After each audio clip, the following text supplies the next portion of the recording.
কৌস্তব চট্টোপাধ্যায়ের কথা, এই মুহূর্তে রাজ্যের যা পরিস্থিতি, আগামী 6 তারিখ শান্তি বজায় রাখার ক্ষেত্রে প্রত্যেকের, আমি বিশ্বাস করি প্রত্যেকের একটা ভূমিকা আছে। তোমাদের অবস্থান কি? অবশ্যই ভূমিকা নিতে হবে, মানুষকে ভূমিকা নিতে হবে।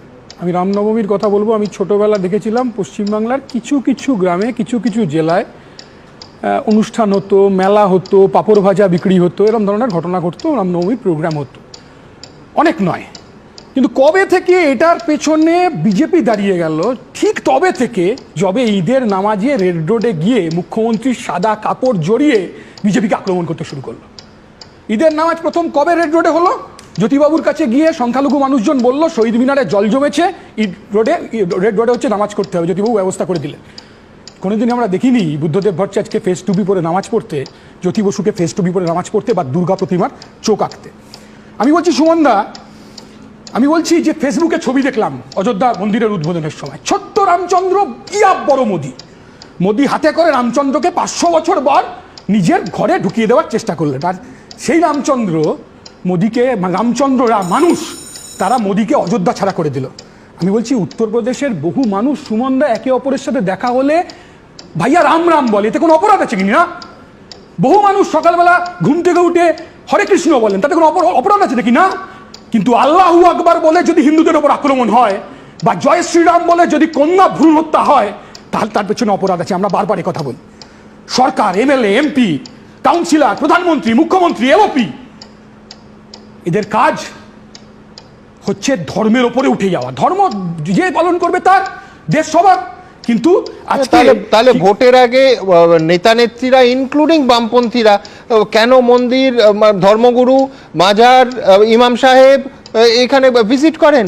100% ভিজিট করতে পারেন। ভিজিট ফুরফুরা শরীফ থেকে মতুয়া বাড়ি সবাই যান। শোনো না, কারেক্ট। ভিজিট করা আর ঈদের নামাজে গিয়ে বিজেপিকে গালাগাল দেওয়া, বা দুর্গা প্রতিমার চোখ আঁকার সময় অন্য সম্প্রদায়ের মানুষকে গালাগাল দেওয়া, এই দুটো এক না। ধর্মকে আর রাজনীতিকে কোনোদিন বামপন্থীরা এক করে দেখেনি। বিজেপি রামনবমী করবে, তৃণমূল ততোধিক হনুমান জয়ন্তী করবে না, বামপন্থীরা জাম্বুয়ান জয়ন্তী করবে না। ধর্ম পেট ভরায় না। যে সুপ্রিম কোর্ট মন্দির বানাবার রায় দিয়েছে, সেই সুপ্রিম কোর্ট রায় দিয়েছে সমকাজে সমবেতন। শুধু সরস্বতী পুজো করলেই পাশ করা যাবে না, ছোটবেলা জেনেছি। রাজ্যে ইস্যু প্রচুর। ধর্মের রাজনীতি মানে হচ্ছে সুবিধাবাদ। মোদি হিন্দু সাজেন, মমতা মুসলমান সাজেন, আর গরুর মাংস বিক্রি করে কর্পোরেট টাকা দেন। মোদি সাজেন হিন্দু, মমতা সাজেন মুসলমান, আর ইলেকট্রাল বন্ডের মাধ্যমে তৃণমূল আর বিজেপি গরুর মাংস বিক্রি করে টাকা কামান। আমি শুধু বলবো আপনাদেরকে, ধর্ম তো চিরকাল মানুষ পালন করেছে। কোনো ধর্মপ্রাণ মানুষ, আজকে আমার লজ্জা লাগছিল সুমনদা, খুব খারাপ লাগছিল, খুব খারাপ। আমার ঠাকুমা তুলসীতলায় প্রদীপ দিতেন, আমার ঠাকুরদা নারায়ণ পুজো করতেন, আমাদের বাড়িতে সেই নারায়ণ শিলা এখনো আছে। বহু মানুষ, আমি বলিনি, বহু মানুষ ধর্ম পালন করেন, কিন্তু কোনো মানুষ, এক ধর্মের মানুষ অন্য ধর্মের মানুষকে আঘাত করার চেষ্টা করেন না। কি পরিবেশ তৈরি হচ্ছে গোটা ভারতবর্ষে, পশ্চিমবাংলার? এবার তো অবিশ্বাসের বাতাবরণ তৈরি হবে, অবিশ্বাসের বাতাবরণ তৈরি হবে। এক ধর্মের মানুষ অন্য ধর্মের মানুষকে বিশ্বাস করবে না। দেশের একজন মুখ্যমন্ত্রী তিনি বলছেন যে একজন হিন্দু নাকি 100 জন মুসলমানের মধ্যে থাকতে পারছেন না, নিজে হিন্দু হয়ে বলছেন। উল্টোটা হওয়ার কথা ছিল সুমনদা, উল্টোটা হওয়ার কথা ছিল। যোগী আদিত্যনাথের কথা বলছো, আমি দেখাবো। 8 দশকের শেষে সুমনদা, খুব সিরিয়াস নোটে আলোচনা হচ্ছে এখানে, ভদ্রেশ্বরের তেলেনীপাড়ায় দাঙ্গা লাগার পরিস্থিতি হয়েছিল।